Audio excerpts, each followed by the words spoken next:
যে আমার নামে এত টাকা এসেছে আমাকেই জানানো হয়নি।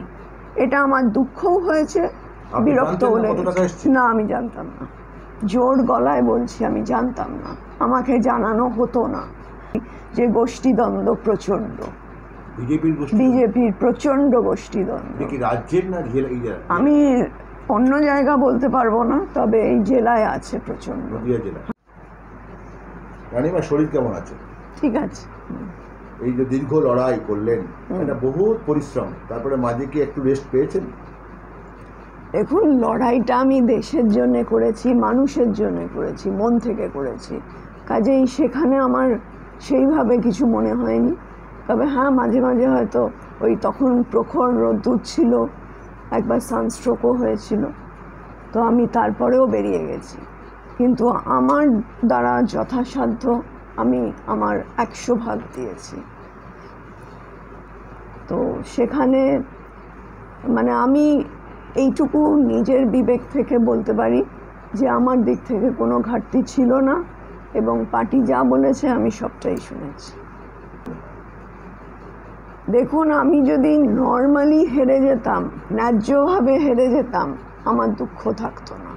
সেটা হতে পারে, যেরকম খেলায় হার জিত আছে, এটাতেও হার জিত আছে, এটা সব কিছুই মানুষের ওপর।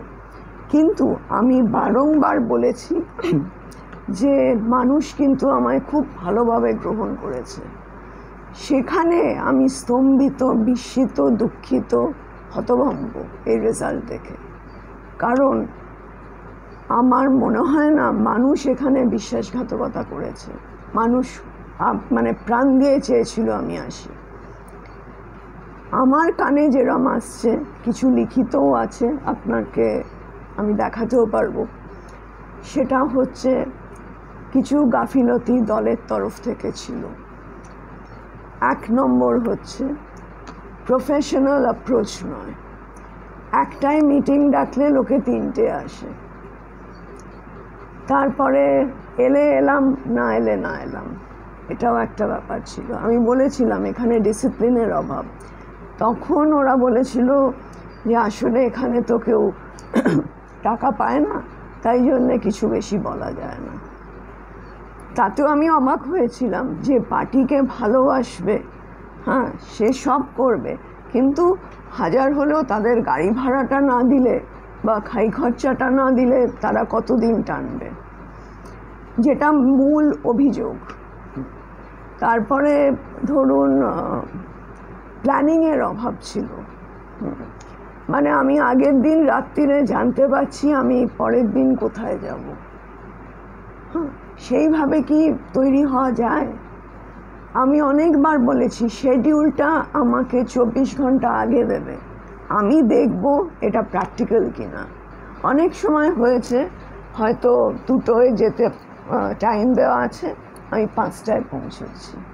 কর্মীরাও রেগে গেছে, তারাও বলেছে বারবার কি করে এটা হচ্ছে, যে 3 ঘন্টা 4 ঘন্টা আমরা দাঁড়িয়ে আছি। আমাদের অনেক সময় ঘুরিয়েও দিয়েছে, সেদিন হয়ও নি, এরম করে অনেক সময়ও নষ্ট হয়েছে। এছাড়া আর একটাও বিশেষ কারণ ছিল, সেটা হচ্ছে সবাই হয়তো, আমি আবার বলছি হয়তো, ভেবেছিলেন যে মোদি হাওয়াতে বেরিয়ে যাবে। না খাটলে কোনো হাওয়াই কাজ করে না, আমার তাই ধারণা। তো সেখানে আমি অসুস্থ অবস্থাতেও করেছি, যাতে আমার নিজের বিবেকের সঙ্গে আমায় না লড়তে হয়। কিন্তু সেখানে ধরুন অনেক রকম প্রবলেম ছিল, তো সেই জন্যে হয়তো অনেকেই কোঅপারেট করেনি, যেটা সেই হিসেবে বলছি যে গোষ্ঠীদ্বন্দ্ব প্রচণ্ড, বিজেপির প্রচণ্ড গোষ্ঠীদ্বন্দ্ব। আমি অন্য জায়গা বলতে পারবো না, তবে এই জেলায় আছে প্রচণ্ড। হ্যাঁ, তো সেখানে কি করে হবে? আপনি একটা যুদ্ধ লড়ছেন, এটা তো যুদ্ধের সমান। আপনি একটা যুদ্ধ লড়ছেন, সেখানে ও বদমাইশ, ও চোর, ও দেখলেই টাকা চাইবে, ও কুমন্ত্রণা দেবে, এটা খাটে না। এখানে সবাইকে নিয়েই কাজ করতে হবে, কিছু না কিছু ভালো সবার মধ্যেই থাকবে। এবং সবথেকে বড় কথা, সবাই তো বিজেপিরই কর্মী, তো তারা কেন বিজেপিকে নামাবে?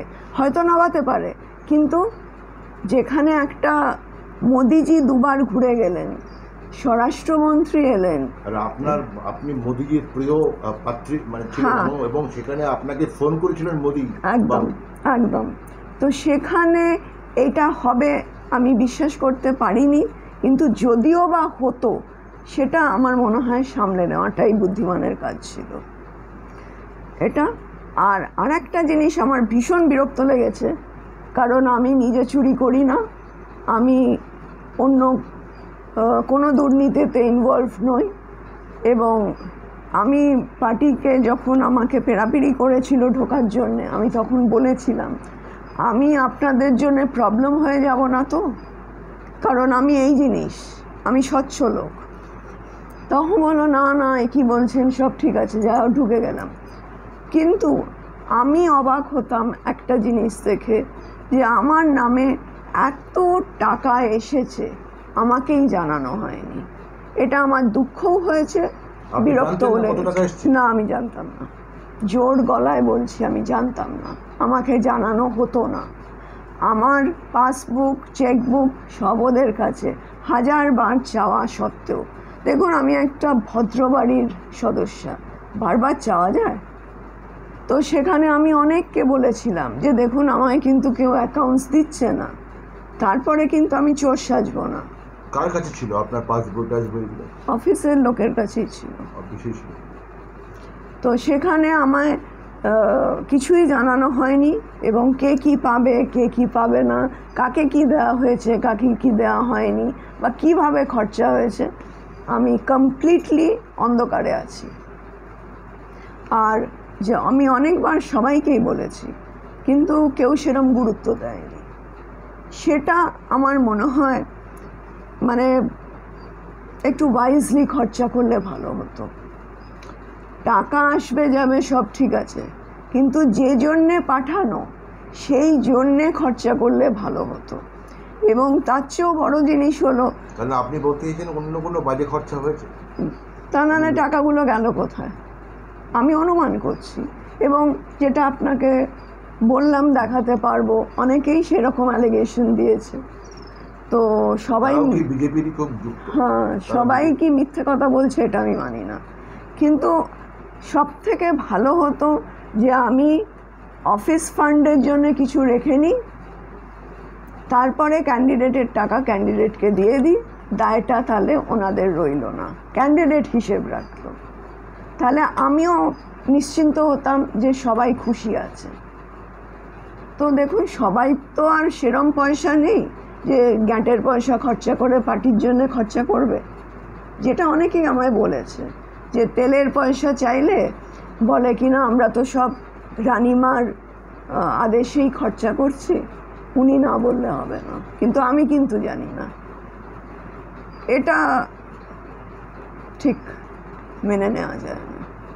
এটা আমি আমি হলে করতাম তো না, তাই জন্য হয়তো আমি আমার চোখ দিয়ে দেখলাম, তো সেটা আমার মনে হয় যে এটা একটু নোংরাময়ী হয়েছে। আপনি কি রাজনীতিতে আগামী দিনেও থাকবেন? হ্যাঁ, থাকার তো ইচ্ছেই আছে। তাহলে এর পরবর্তীতে রাজনীতি করতে গেলে আপনার নিজস্ব বুদ্ধিতে চলবেন না তাদের বুদ্ধিতে? না, আমার তো এবার শিক্ষা হয়ে গেল। হ্যাঁ। আর দেখুন, আমি প্রথমেই বললাম আমি নতুন ছিলাম, আমি জয়েন করেছি BJP around the 23rd or 24th of March। হ্যাঁ, তো তার আগে যদি বিজেপির এখানকার সদস্যরা একটু ফিল্ড ওয়ার্ক করে রাখতো তাহলে আমার পক্ষেও আরও সোজা হতো। কারণ দেখুন, আমি মাটিটা তৈরি করব, আমি গাছ লাগাবো, আমি জল দেব, আমি ফুল ফোটাবো, এটা তো ম্যাজিক নয়। তাও আমি যা পেরেছি করেছি, এবং রেজাল্ট মানুষের থেকে যেরম পেয়েছি, যেরম আবেগ পেয়েছি, যেরম ভালোবাসা পেয়েছি, অতুলনীয়। তো আমি মাথা পেতে স্বীকার করছি, বারবার স্বীকার করছি, কিন্তু আমি তো বলছি যে এবারে এখন যদি ভোটটা হতো, যেহেতু আমি সব দেখলাম, আমি কিন্তু অন্যদের ঢুকতে দিতাম না। আমি নিজের মতো পরিকল্পনা করতাম, নিজের মতো প্রচার করতাম, নিজের মতো টাকা খরচা করতাম।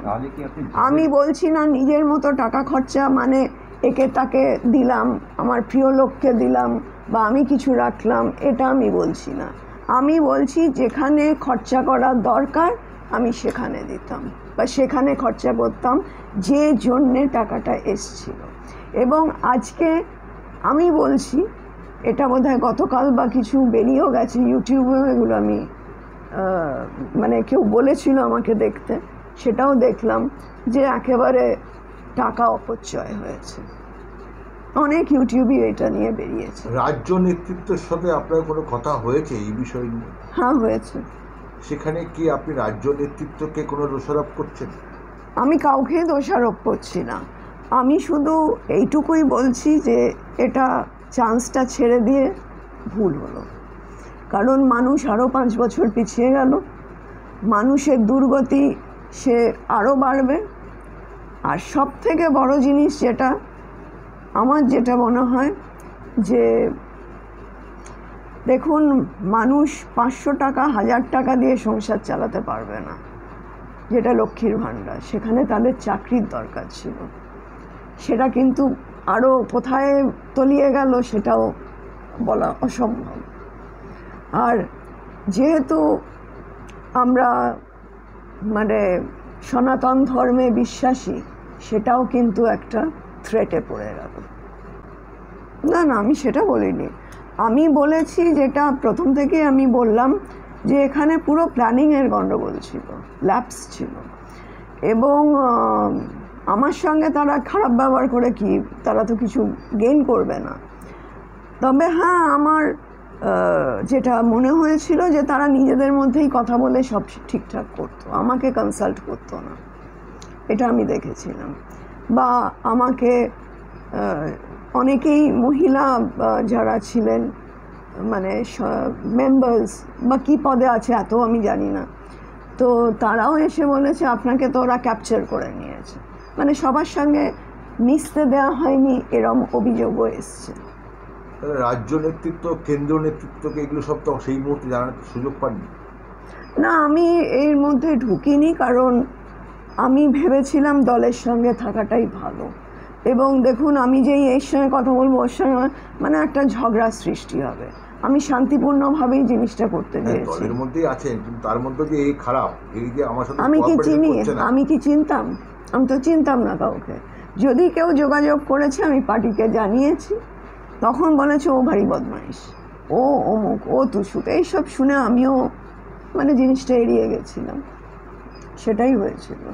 আর আরেকটাও যেটা হয়েছিল যে যেটা আমার মাইনাসে চলে গেল, যে আমি সত্যি কাউকে চিনতাম না, যে কে সত্যি বদমাইশ বা কে ভালো, বা কে সত্যি আমার সঙ্গে যোগাযোগ করতে চাইছে ইলেকশনের ভালোর জন্যে, সেটা আমার পক্ষে তখন বোঝা সম্ভব হয়নি।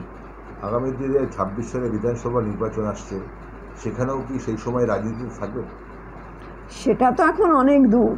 তা হলো মানে বিজেপির সঙ্গেই তো আছেন। হ্যাঁ হ্যাঁ, নিশ্চয়ই। রাজনীতিতে সব রকম এই আগে এই জিনিসটা ক্লিয়ার হোক যে এটা কেন হলো, তাই তো আমারও মনে একটু শান্তি দরকার, তো যে এগুলো কেন হলো। তাহলে সেইটা ক্লিয়ার করার পরে তো আমি ডিসাইড করব যে আমি কি পদে থাকবো বা কি পদে থাকবো না, বা আমি কোথায় থাকবো কোথায় থাকবো না, সেটা অন্য ইস্যু।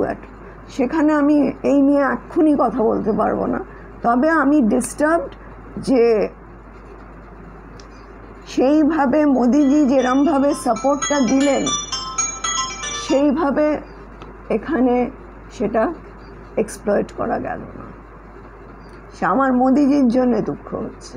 মোদিজি পরবর্তীতে ভোটের শেষে ফোন করেছিলেন আর কি, যোগাযোগ? এই তো এক্ষুনি আপনার সামনে করলেন যে মোদিজির যে ওথ টেকিংয়ে আপনি আসবেন, এক্ষুনি করলেন।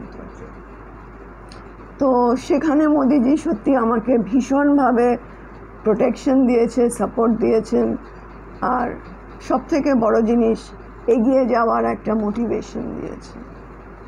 তা আমার ওনার জন্য মানে খুবই খারাপ লাগছে যে উনি মানে এই রকম অবস্থা তার হলো। তাহলে শপথ গ্রহণের দিন যাচ্ছেন?